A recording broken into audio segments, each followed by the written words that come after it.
Hello বন্ধুরা, চলে এসেছি নতুন একটা ব্লগে। তো আজকে আমরা যাব ভাঙড়, আর ওখানে আসছেন সে আমাদের প্রাণপ্রিয় ভাইজান, ছোট ভাইজান। আবার অনেকদিন পর তার সাথে দেখা করবো। তো চলো বেশি দেরি না করে ভাইজানের কাছে গিয়ে আমরা ভাইজানের সঙ্গে মোসাফা করার চেষ্টা করবো। তো চলো যাওয়া যাক। এই মুহূর্তে আমরা আছি একেবারে ভাঙড় নলমুড়ি গ্রাম, আর এখানে পিজাদা নস্যি থেকে আসার আগেই একেবারে প্রচুর মানুষ দেখো সব দাঁড়িয়ে আছে। আর এইখানে বিধায়ক নওশাদ সিদ্দিকী তারা মিটিং করবে, আর দেখতে পাচ্ছি তার আগে প্রচুর মানুষ। আর চলো ভাইজান আসার সঙ্গে সঙ্গে ভিডিও শুরু করবো আমরা। একেবারে এই মুহূর্তে বিধায়ক নওশাদ সিদ্দিকী ভাইজান তিনি এসে গেছেন, একটা সরাসরি আমাদের ক্যামেরার সামনে মুখোমুখি।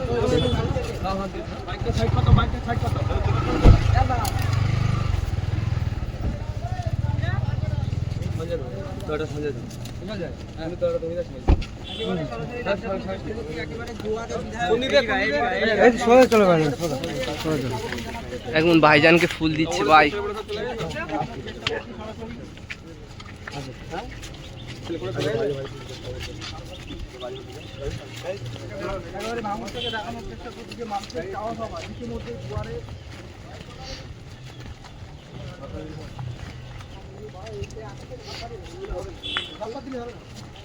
সাধারণ মানুষের দ্বারে দ্বারে পৌঁছাচ্ছে সেই ছবি আমরা লাইভের মাধ্যমে দেখানো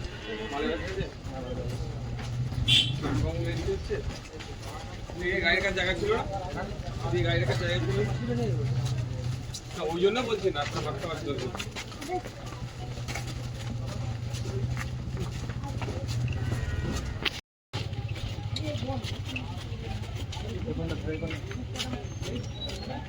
ভিডিও করবো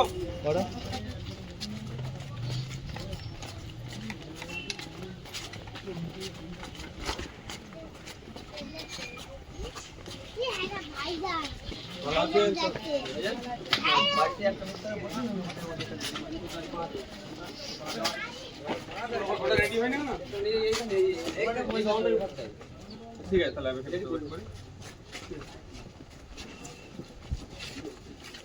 সবাই দেবে না।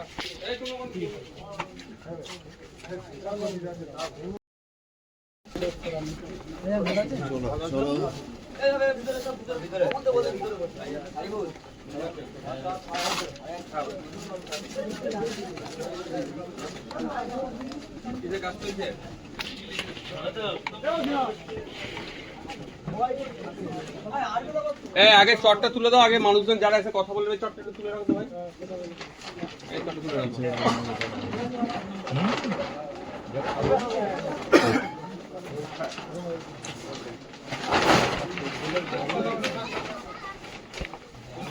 আগে যাদের যা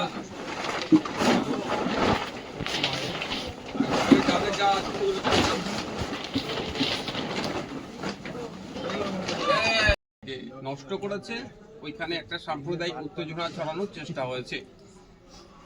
কুরআন শরীফ থেকে শুরু করে মসজিদের আসবাবপত্র যেগুলো ছিল সেইগুলোর সাথেও পিচ্ছা করেছে, নোংরামি করেছে। ব্যাপারটা হচ্ছে দেখুন, যত ভোট আগিয়ে আসবে 2026-এ বিধানসভা নির্বাচন, দেখবেন এই ধরনের ঘটনা ঘটাবে ইচ্ছাকৃতভাবে। এটা অনিচ্ছাকৃতভাবে, এগুলো ইচ্ছাকৃতভাবে, যাতে সাম্প্রদায়িক সম্প্রীতি বিঘ্ন ঘটে, হিন্দু মুসলমান হয়ে যায়, ফলে তৃণমূল কংগ্রেস দুটো দলেরই লাভ হয়। কদিন আগেই দেখবেন আপনারা বহরমপুরে একটা মন্দিরে ও মূর্তি ভাঙচুর করেছে, সেখানে গ্রেফতার হয়েছে হিন্দু সমাজের একজন ছেলে। থেকে বোঝা যাচ্ছে যে কৌশলে একটা বাংলায় হিংসার বাতাবরণ তৈরি করার চেষ্টা হচ্ছে। এখন প্রশ্ন এখানে, ওখানকার সুবুদ্ধি সম্পূর্ণ মানুষেরা বিন্দাখালী তারা যে অভিযুক্ত তাকে ধরে পুলিশের হাতে তুলে দিয়েছে। পুলিশ কি ব্যবস্থা গ্রহণ করেছে? একটা ছাগল চোর ধরে ফেললেও ধরতে গেলে প্রেস কনফারেন্স করে, একটা মুরগি চোর ধরলেও প্রেস কনফারেন্স করে, একটা ছোটখাটো থেকে শুরু করে বড় ঘটনাতেও প্রেস কনফারেন্স করে। কিন্তু এই ঘটনা এটা একটা সেন্সিটিভ, এই ঘটনায় তো প্রেস কনফারেন্স করে সাধারণ মানুষকে আশ্বস্ত করা দরকার। আমরা দেখবেন গতকালকে একটা ফেসবুকে পোস্টও করেছি সোশ্যাল মিডিয়া সাইটে, যাতে এই ধরনের অপ্রীতিকর ঘটনাকে রোখা যায় এবং যারা এই ধরনের করছে তাদের বিরুদ্ধে ব্যবস্থা সহ সজাগ থাকার কথা। এই কথাই তো পুলিশ করতে পারে, পুলিশকে তাদের বিরুদ্ধে কোনো আইনত ব্যবস্থা গ্রহণ করেছে সেটা দেখার বিষয়। আমি ওই মসজিদ কমিটির সাথে যোগাযোগ করছি, তাদেরকেও জানতে চাইছি যে কি আপডেট আছে তাদের কাছে, সেটা জানবো। যদি প্রশাসন এটাকে এড়িয়ে যাওয়ার চেষ্টা করে, এই প্রশাসন এটাকে যদি এই গতানুগতিক এই ধরনের ছোট্ট ঘটনা বলে এটাকে এড়িয়ে যাওয়ার চেষ্টা করে, তাহলে প্রশাসনের বিরুদ্ধেও আমরা আইনত ব্যবস্থায় যাব। তবে দুর্ভাগ্যের বিষয়, আমি আপনাদের একটা কথা বলতে পারি, দেখুন যে শুভেন্দু অধিকারী, যে সুকান্ত মজুমদাররা রাত দিন একটা সম্প্রদায় তথা মুসলিমকে টার্গেট করে এই ধরনের অবাঞ্ছিত মন্তব্য করছে, তাদের বিরুদ্ধে দেখবেন তৃণমূলের পরিচালিত রাজ্য সরকারের প্রশাসন কোনো ব্যবস্থা গ্রহণ করছে না। কারণ তারা মনে মনে হাসছে, যত মুসলমানদের বিরুদ্ধে বলবে তৃণমূলে তত ভোট বাড়বে। এইগুলো একটা তারা চক্রান্তের হয়তো একটা পার্ট হতে পারে। মুসলিমদেরকে ভয় দেখানো হবে, মসজিদে এই ধরনের নোংরামি করবে, যে করবে তার বিরুদ্ধে প্রশাসন ব্যবস্থা গ্রহণ করবে না। আর ব্যবস্থা গ্রহণ করলে দেবেন জামিনযোগ্য ধারায় মামলা দিয়ে দেবে।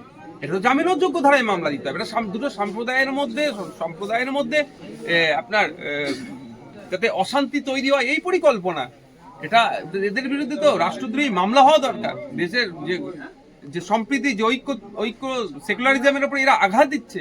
কিন্তু দুর্ভাগ্যের বিষয়, এখনো পর্যন্ত আমার কাছে কোনো খবর নাই যে প্রশাসন কি ব্যবস্থা নিয়েছে। প্রশাসনের উচিত ছিল তড়িঘড়ি এদের বিরুদ্ধে ব্যবস্থা নিয়ে তদন্ত করার জন্য আইপিএস র্যাঙ্কের কোনো অফিসারকে এখানে রিক্রুট করা, যেটাই বলুন না কেন, মানে এখানে একটা অফিসারের নেতৃত্বে হওয়া, যাতে এই ধরনের ঘটনা যারা ঘটিয়েছে তাদের বিরুদ্ধে কড়া ব্যবস্থা নেওয়া যায়। কিন্তু দুর্ভাগ্যের বিষয়, এই ধরনের ঘটনা ঘটছে না, এই ধরনের কোনো অ্যাকশনই নিচ্ছে না।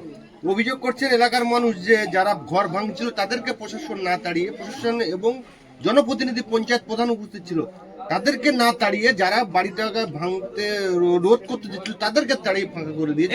এটা তো স্বাভাবিক, এটা যতদিন না বুঝতে পারবে, আমি কোড আন করে বলছি মুসলমানদের নাম ধরে, যদি এটা যতদিন না মুসলমানরা বুঝতে পারবে তাদের দুরবস্থা কাটবে না। আমি এত জায়গায় দেখুন, আমার কাছে ভিডিও আছে, শ্যামপুরের ঘটনা। শ্যামপুরে হযরত মুহাম্মদ সাল্লাল্লাহু আলাইহি ওয়াসাল্লামের ছবিকে কেন্দ্র করে একটা, এই যে ছবিটা আছে তার দুদিন আগে থেকে প্রশাসনকে জানানো হয়েছে, প্রশাসন কোনো ব্যবস্থা গ্রহণ করেনি। তাহলে চাইছিল এই ধরনের একটা পরিবেশ হোক। তারপরে এই ঘটনা ঘটে, যখন একটা অপ্রীতিকর ঘটনা ঘটলো, তারপরে আমার কাছে ভিডিও আছে, আমি পুলিশের উচ্চকর্তাকে দিয়ে পাঠিয়ে বলেছিলাম যে শ্যামপুর নিয়ে চুপ আছি মানে এটা নয়, আমরা চাই যে কোনো ধরনের অশান্তি না হয়, কিন্তু এই ভিডিও পাঠিয়ে দেখেছিলাম যে সেখানে পুলিশ থাকা অবস্থায় অন্য একটা সমাজের মানুষ এসে ভিন্ন সমাজের মানুষের উপর আক্রমণ করছে। এ ধরনের ঘটনা ঘটে যাচ্ছে। আপনি এই প্রধানের কথা বললেন, ওই প্রধানই যদি জিজ্ঞাসা দেখা যায়, ওই প্রধানের সাথে বিজেপির কত ভালো সম্পর্ক আছে দেখবে। তো তৃণমূলের প্রধান তো সম্ভবত বিজেপির সাথে কত ভালো সম্পর্ক আছে, মিলেমিশে শেষ ধরনের কাজ করছে। উলুবেড়িয়া বাউরিয়াতে একটা শুনলাম, একটা নাকি মাজারকে কেন্দ্র করে কি হয়েছে, তৃণমূলের যিনি নেতা বিজেপির ছেলেদেরকে সাথে নিয়ে নাকি এগুলো ভাঙচুর চালিয়েছে, এই ধরনের অভিযোগ আছে ফেসবুকে দেখছিলাম। শতাধিক মানুষের বিরুদ্ধে অভিযোগ থাকলেও একজনকে গ্রেপ্তার করা হয়নি। ঘর জ্বালানো, বাড়ি ভাঙা, কিন্তু ঘর জ্বালানো মামলাটা কত মারাত্মক মামলা আমরা জানি, জামিন অযোগ্য ধারায়। কিন্তু কেন হচ্ছে না? গ্রেপ্তার করার দায়িত্ব তো আমার নয়, গ্রেফতার করার দায়িত্ব হচ্ছে সরকারের, প্রশাসনের। তারা কেন করছে না? আমি আবারও বলছি, শুধুমাত্র ভোটের সময় মুসলিম প্রীতি, মুসলিম ভালোবাসা এদের মনে জেগে ওঠে। ভোটের পরে সব থেকে বেশি আক্রান্ত মুসলমানরা হয়, সব থেকে বেশি শোষিত হয় মুসলমানরা, সব থেকে বেশি বঞ্চিত হয় মুসলমানরা। তা বলে এই বলবো না যে আমি অন্য ধর্মের মানুষের প্রতি তুমি খারাপ মন্তব্য করো, কোনোদিনের জন্য আমি কথা বলতে পারবো না। কিন্তু মুসলিম সমাজের মানুষদের কাছে অনুরোধ করবে, একটু সজাগ হন, এবার চোখ কান খুলে রাখুন। কাগে কান নিয়ে চলে যাচ্ছে বলছে, আপনি কাগের দিকে না দেখিয়ে আপনার কানে হাত দিয়ে দেখুন। আপনাকে বলা হচ্ছে বিজেপি চলে আসবে, বিজেপি না এসে যে ক্ষতিটা হচ্ছে সেটা একটু দেখুন তো। বিজেপিকে আটকানোর জন্য কি করতে হবে? বলছে তৃণমূলকে ভোট দাও। তাহলে তৃণমূলকে ভোট দিয়ে লাভটা কি হলো? আজকে বিজেপিকে আটকানোর জন্য যদি আমাদের মতো 10টা বিধায়ককে পশ্চিমবাংলার বিধানসভায় আজকে আপনার করতো, পাঠাতো, তাহলে এই বিষয়টা নিয়ে বারাইপুর থেকে যদি বিধায়ককে পাঠাতো তাহলে বিধানসভায় চর্চা হতো। কিন্তু দুর্ভাগ্যের বিষয়, যাকে ভোট দিয়ে পাঠিয়েছেন সেই হয়তো পুলিশকে ফোন করে বলে দিচ্ছে যে মসজিদে পিচ্ছাপ করেছে, কোরআন শরীফকে নিয়ে অবমাননা করেছে, মসজিদের পবিত্রতা নষ্ট করেছে, তার বিরুদ্ধে বেশি কিছু ব্যবস্থা গ্রহণ করতে হবে না, আমি দেখে নিচ্ছি। এই ধরনের যদি কথা বলে দেয়, জানি না কি অ্যাকচুয়ালি, যদি এই ধরনের কথা বলে দেয় তাহলে হবে না। মসজিদ কমিটি অলরেডি বলে দিয়ে। তো আপনারা দেখলেন যে বিধায়ক নওশাদ সিদ্দিকী তিনি এসেছেন ভাঙড় নলমুড়ি গ্রাম। তো তার সঙ্গে দেখা করে খুবই ভালো লেগেছে। তো আজকের ব্লগটা এই পর্যন্তই, দেখাচ্ছে নেক্সট একটা ব্লগে। ততক্ষণ সবাই ভালো থাকুন, সবাইকে অসংখ্য ধন্যবাদ।